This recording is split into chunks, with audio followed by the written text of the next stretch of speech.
Saudaraku Muslim sangat-sangat suka sekali memotong ajaran Alkitab, lalu diajarkan bertentangan dengan ajaran Alkitab. Sangat suka sekali memotong penjelasan Kristen terhadap Alkitab, sehingga mereka mengajarkan ajaran Kristen itu bertolak belakang dan tidak sesuai dengan ajaran Kristen yang sesungguhnya. Contoh, video saya mereka potong-potong sehingga menyimpulkan bahwa saya mengajarkan bahwa Alkitab saya itu adalah kitab iblis.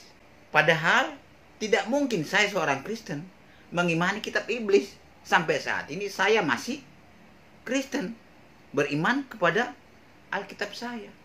Demikian juga ajaran Dr. Yonatan Purnama. Mereka potong, lalu mereka simpulkan bahwa Alkitab itu tidak layak disebut kitab suci karena banyak ditemukan di sana katanya ribuan kesalahan-kesalahan. Padahal Dr. Yonatan Purnomo masih tetap Kristen dan masih yakin bahwa Alkitab itu masih dapat dipercaya. Mari kita lihat video yang mereka potong dan kesimpulan yang diberikan oleh Dr. Yonatan Purnama. Assalamualaikum warahmatullahi wabarakatuh. Sahabat beriman, berjumpa kembali di Bintang Mu'alaf Channel. Mudah-mudahan kita semua selalu sehat walafiat di dalam lindungan Allah Subhanahu wa Ta'ala. Salam satu Tuhan, Allahu Akbar. Sahabat, kesempatan kali ini kita akan tampilkan sebuah video diskusi ataukah sebuah kajian ya. Kajian yang dimoderatori oleh Pastor Joshua Tewu mengundang narasumber Dr. Yonatan Purnomo. Apalagi yang dibahas yang sedang viral akhir-akhir ini tentang ada angka keramat, angka yang sangat-sangat membuat umat Kristen kebanyakan itu ketar-ketir ya, yaitu angka 6577 ayat di dalam Bible yang tidak kanon, yang ternyata terkandung kesalahan-kesalahan ya. Sebanyak 6577 ayat Bible tidak kanon mengandung kesalahan, dan itu semua ditemukan oleh Dr. Yonatan Purnomo melalui penerjemahan Bible yang versi terbaru sekarang ini. Karena Bible yang sudah ada, yang sudah dipakai oleh umat Kristen kebanyakan itu dikatakan tidak kanon. Makanya Dr. Yonatan Purnomo membuat sebuah Bible baru, yaitu Biblikos. Nah teman-teman, tentunya dengan kajian ini, dari kemunculan Dr. Yonatan Purnomo ini akan membuat pro dan kontra dari kalangan kekristenan sendiri. Kita tunggu saja bagaimanakah reaksi dari kekristenan mengenai temuan dari Dr. Yonatan Purnomo yang menemukan terdapat 6577 kesalahan ayat Bible yang tidak kanon. Untuk memberikan kesempatan Pak Yonatan Purnomo ini, Dr. Yonatan Purnomo, menyampaikan semacam argumentasi teologinya, karena apa yang beliau angkat sekarang ini adalah cukup viral, menggoncangkan banyak pihak itu. Karena tema kita malam ini kan saudara tahu itu ya, jadi sama kontroversi 6577 kesalahan Alkitab yang tidak kanon. Kontroversi 6577 kesalahan Alkitab yang tidak kanon. Saya tidak usah sebutkan dulu. Saya tidak mau tegang di awal saudara-saudara, tapi 6577 itu bukan main-main loh saudara-saudara. 6577 itu bukan main-main loh saudara-saudara. 6577 itu bukan main-main saudara. Jelas bukan main-main Pak ya. Satu ayat, satu titik, satu tanda baca ya, itu sudah sangat mempengaruhi kredibilitas Bible itu sendiri. Apalagi ini 6577, sungguh-sungguh sangat luar biasa Pak.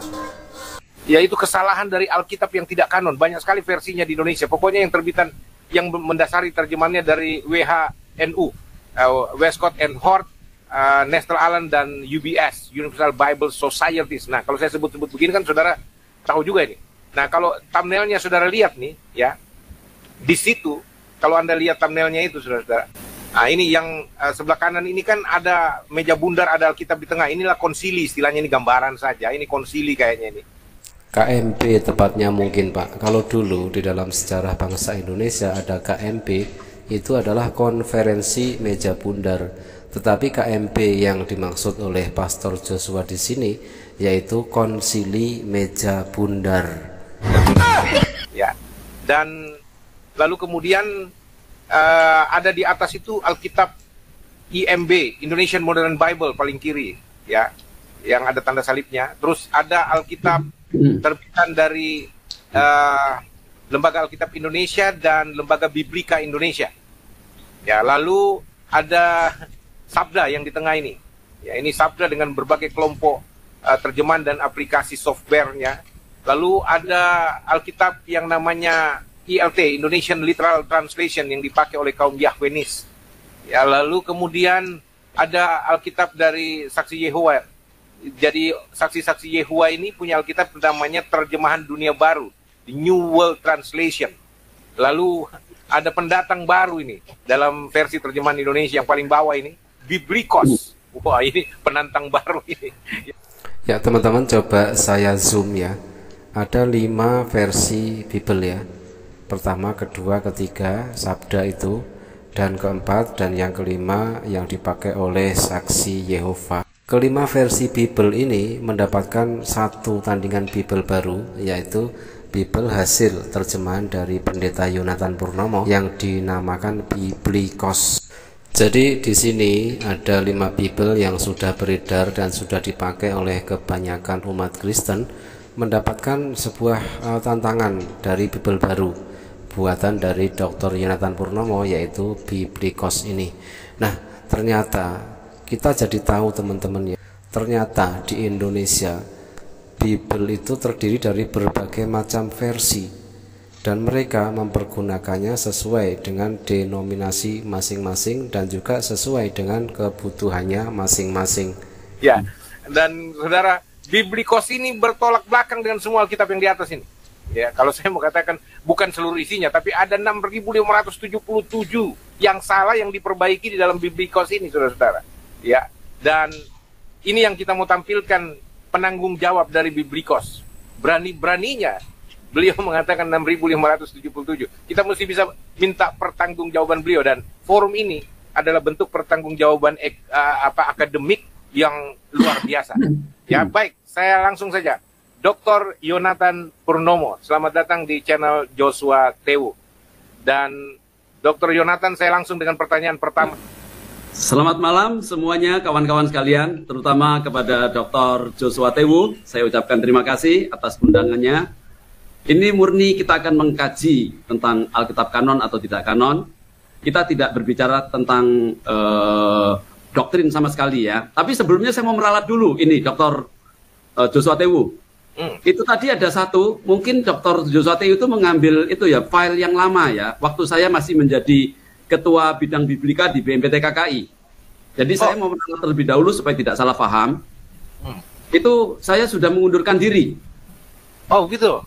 Ya, saya sudah mengundurkan diri. Nah, Dr. Joshua Tewu mungkin pakai yang lama itu ya, yang apa namanya, ngambil dari yang apa namanya, yang dulu ya, yang apa namanya, waktu saya masih di BMPT KKI. Saya sudah mengundurkan diri. Sekarang saya sudah tidak di sana lagi. Jadi ini sekaligus salah supaya tidak ada apa namanya salah paham dengan BMPT KKI. Sudah resmi, Bro. Pak Dr. Yonatan. Saya mengundurkan diri. Jadi saya sekarang mantan posisinya. Jadi bukan ketua. Oh, kalau gitu kita sama-sama mantan ini, mantan ketua BMPT KKI. Sama-sama mantan. Ya. Jadi rugi sekali itu BMPT KKI. Apa kehilangan Anda itu, Dr. Yonatan? Kehendak Tuhan. Jadi, dokter. Ini BMPT KKI ini masuk masa degradasi kompetensi karena 2 orang influencer seperti yang kita kata orang Betawi, kita ini enggak lagi di situ ya. Ya, tapi ya urusan lain lah. Itu nostalgia kita aja. Tapi saya mau katakan kepada kita bahwa setiap orang punya pilihan. Tapi saya salut dengan Dr. Yonatan Purnomo. Ada banyak orang tergila-gila bergabung di BMPT KKI, bahkan mengejar jabatan. tapi justru Dr. Yonatan Purnomo memilih untuk mundur sebagai gentleman. Itu ada alasannya itu, Dr. Joshua Tewu. Diungkapkan dong supaya dijelaskan. Ya, sedikit saja ya, sedikit saja. Sedikit saja. Waktu itu saya dipertahankan oleh Pak Ketua, oleh Pak Stefri dan teman-teman yang lain, telepon sama saya. Nah, saya bisa mengalah demi pekerjaan Tuhan. Tetapi ada satu yang saya tidak bisa terima, yaitu saya diminta untuk tidak mempublikasikan temuan-temuan saya, dan saya diminta untuk tidak meneruskan penerjemahan dan mempublikasikan atau menerbitkan Alkitab Kanon ini. Nah, yang lain mungkin saya bisa mengalah ya. Jadi permintaannya seperti itu. Ya tidak idealis, tapi untuk yang satu ini saya tidak bisa terima. Oleh sebab itu saya katakan sama Pak Stefri, saya lebih takut kepada Tuhan daripada kepada manusia. Saya lebih cinta kepada Tuhan daripada kepada manusia. Oh, ternyata ada sebuah lembaga yang ingin membungkam temuan-temuan dari Dr. Yonatan Purnomo yang mana telah diketemukan sebanyak 6.577 kesalahan ayat Bible yang bukan kanon. Tetapi hasil temuan itu berusaha diberangus atau dibungkam agar jangan dipublikasikan. Makanya Dr. Yonatan Purnomo memilih keluar dari kelembagaan itu ya.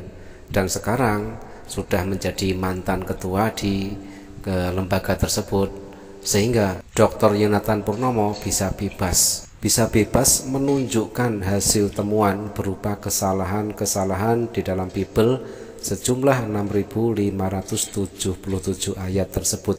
Seandainya Dr. Yonatan Purnomo ini masih berkutat di lembaga tersebut, kemungkinan besar temuan dari Dr. Yonatan Purnomo ini tidak terpublikasikan, tidak diketahui orang, hanya orang-orang tertentu saja yang tahu. Tetapi menurut hemat dari Dr. Yonatan Purnomo, lebih memilih keluar dari lembaga tersebut demi menyampaikan temuan-temuannya berupa kesalahan-kesalahan di dalam Bible sebanyak 6.577 ayat yang bukan kanon.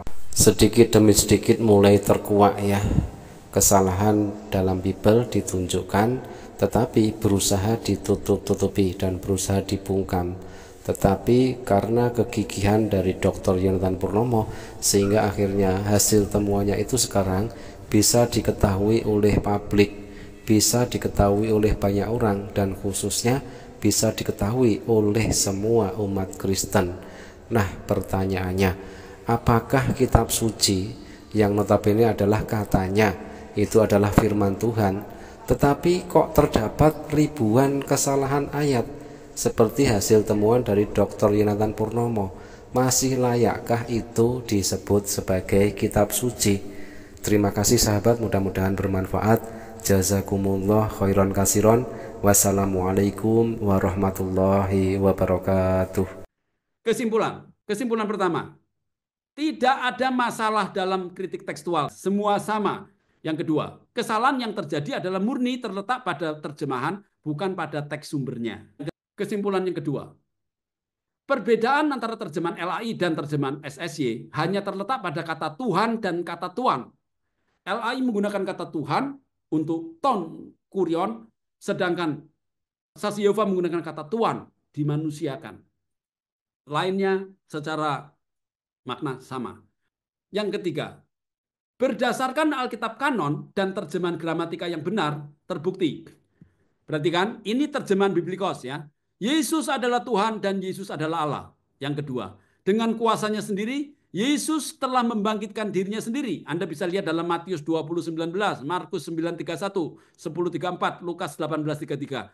Dan dia juga yang akan membangkitkan semua orang yang percaya kepadanya dari kematian. Anda bisa lihat dalam Yohanes 6:39, 40, 44, 54, 1 Korintus 6:14. Tidak ada yang tabrakan kok Bapak Ibu sekalian. Bapak Ibu sekalian, kalau Alkitab Kristen tidak betul, ya, kontradiksi semua. Saya pun juga tidak mau jadi Kristen. Ngapain saya hari ini repot-repot menjelaskan kepada Anda? Tapi justru karena Tuhan sudah begitu baik kasih karunia. Tuhan kasih saya untuk mengungkap hal seperti ini. Iman saya justru makin kuatnya. Saya tidak urus Alkitab agama lain, tapi Alkitab agama Kristen. Saya kasih tahu kepada Anda semuanya ya. Itu benar-benar ada yang kanon dan itu ada yang tanpa salah. Tetapi harus diketahui bahwa Alkitab suci Kristen itu disegel. Ini semua orang harus tahu. Yang Kristen atau yang non-Kristen semua harus tahu bahwa kitab suci itu disegel. Artinya apa? Walaupun seseorang itu lahir dari Yunani, walaupun dia itu bisa bahasa Alkitab, bisa ngomong dari lahir nangis pun sudah Ibrani Yunani, bukan berarti dia mengerti isi Alkitab. Karena Alkitab itu disegel. Anda bisa baca dalam Lukas 24:45, 2 Korintus 3:14. Ada lagi waktu Tuhan Yesus ketemu dengan orang-orang Farisi, ahli Torah. Itu dalam Yohanes 5:39-40 kalau tidak salah. Engkau tiap hari menyelidiki kitab suci. Cari hidup yang kekal. Tapi ketemu dengan Yesus dia tidak tahu. Artinya apa? Ahli kitab pun kalau tidak di dalam Kristus dia tidak akan mengerti isi kitab suci. Jadi baik Anda itu orang Kristen atau yang non-Kristen, pastikan kalau Anda ingin bicara tentang Alkitab, pastikan Anda di dalam Kristus. Kesimpulan yang kelima, kepada semua orang Kristen dan kepada semua orang yang percaya kepada Yesus. Yakinlah bahwa kekristenan memiliki Alkitab yang kanon dan tanpa salah, sekalipun di luaran banyak beredar Alkitab yang tidak kanon dan banyak salahnya. Kristen itu masih punya Alkitab yang dijaga oleh Tuhan, yang dulu dikanonkan sampai sekarang ada. Karena Alkitab itu kalau satu saja salah, berarti itu kita pertanyakan bagaimana Roh Kudus yang menginspirasi penulisan kitab suci bisa salah. Penyesatan itu bisa datang dari dalam kekristenan itu sendiri, baik itu melalui Alkitab para bidat, maupun dari orang-orang yang mengaku sebagai hamba Tuhan. Atau bahkan datang dari orang-orang Kristen yang sudah murtad, yang sudah meninggalkan Yesus, ingin menyeret lebih banyak lagi orang Kristen untuk meninggalkan Tuhan. Oleh sebab itu, semua orang Kristen harus waspada. Ingat Bapak-Ibu sekalian, ya, kesempatan satu kali. Kalau Anda sudah di tangan Kristus, Anda meninggalkan Tuhan Yesus. Yang Anda pertaruhkan adalah keselamatan Anda. Ternyata yang dimaksud dengan ditemukannya 6.577 kesalahan Alkitab bukan kesalahan ajarannya, tetapi kesalahan terjemahan. Walaupun ditemukan 6.577 kesalahan terjemahan, bukan merubah ajaran Alkitab, bukan merubah hukum Tuhan yang tercatat dalam Alkitab. Ajarannya tetap, hukum Tuhan tetap, sehingga Alkitab itu tetap dapat digunakan menjadi dasar iman orang Kristen. Walaupun dikatakan banyak versi terjemahan Alkitab di mana-mana, namun ajarannya tetap sama. Tidak berubah hukum Tuhan di sana. Ajarannya tetap baik dan beritanya pun tetap benar dan dapat dipercaya. Itulah sebabnya Alkitab itu tetap dapat digunakan sebagai dasar iman orang Kristen. Terima kasih.